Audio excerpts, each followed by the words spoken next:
Hi, I'm Kevin Klein. Welcome to another edition of Inside Winnipeg Politics. I'm joined by two of my colleagues at the Winnipeg Sun, Geoff Currier and Professor of Political Science at the University of Manitoba, Royce Koop. We want to talk today about the very exciting, very exciting Liberal race for the next Prime Minister, at least for 48 hours, of Canada. And we've had, I think there's a number of people that are now officially in the race. We know of two, of course, but it certainly seems like anybody who's in the race acts like Justin. They don't even know who Justin Trudeau is.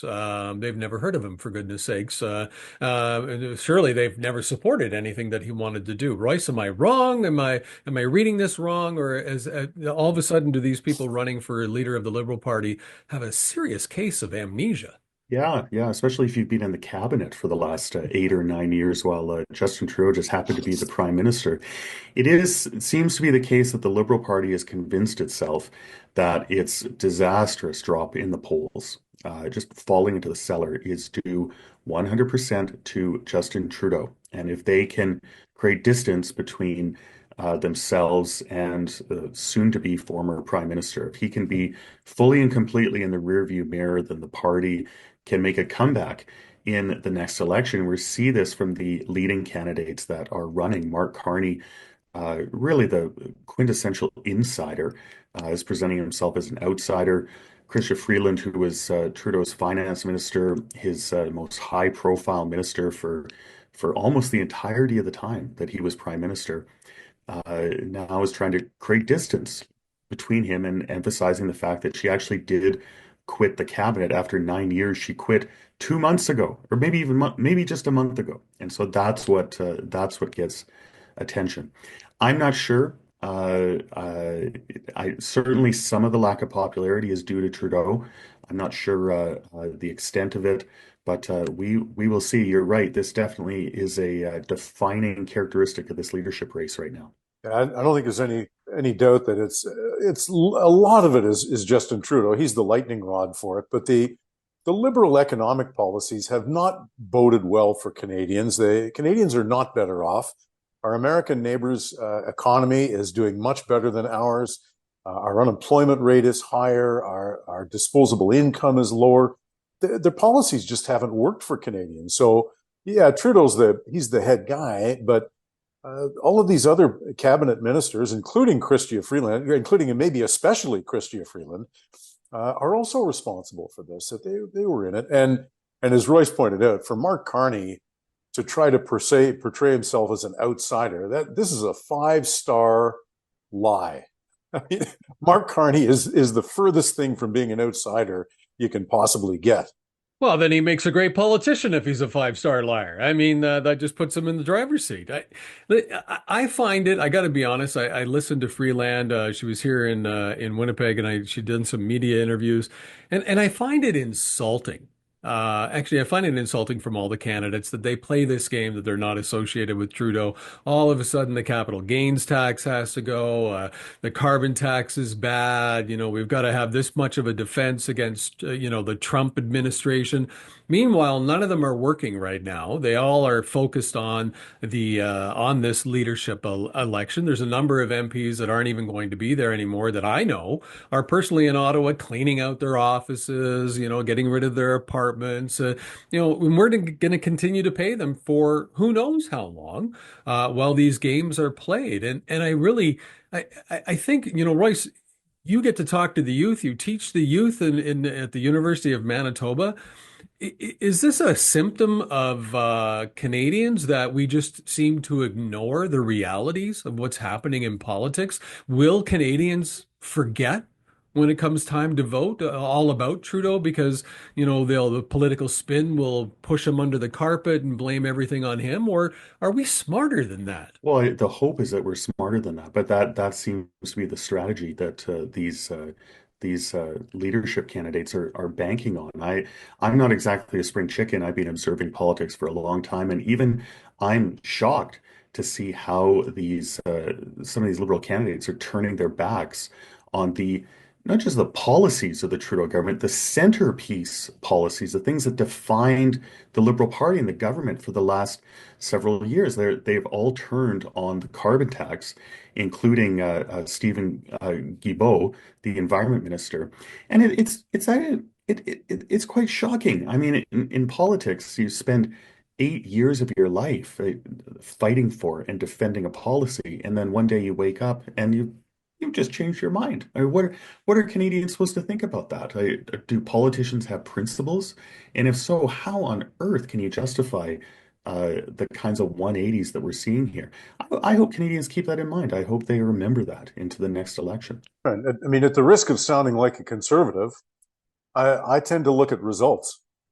And I know that's, as somebody once said, liberals talk about intentions, conservatives look at results.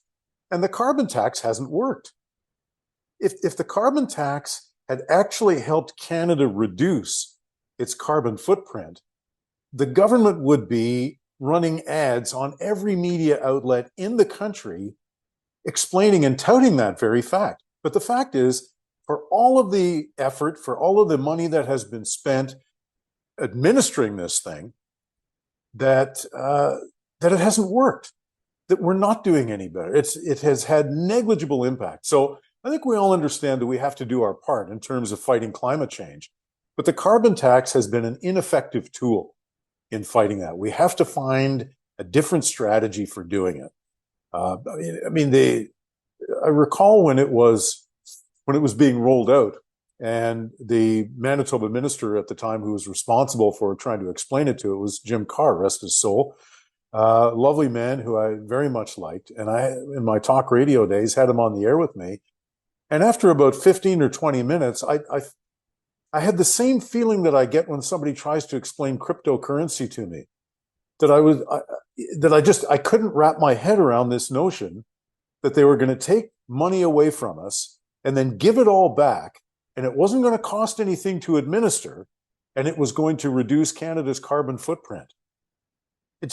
I couldn't connect those dots, and to this day I can't. Well, and the fact that, to Royce's point, that not just those running for the leadership of the federal Liberal Party, but the MPs that are in there that all want to get their jobs back are all pretending like this was the worst decision ever, although they fully supported it. They voted for it. They campaigned on it. They followed their leader, if you will, and never brought it up once until now.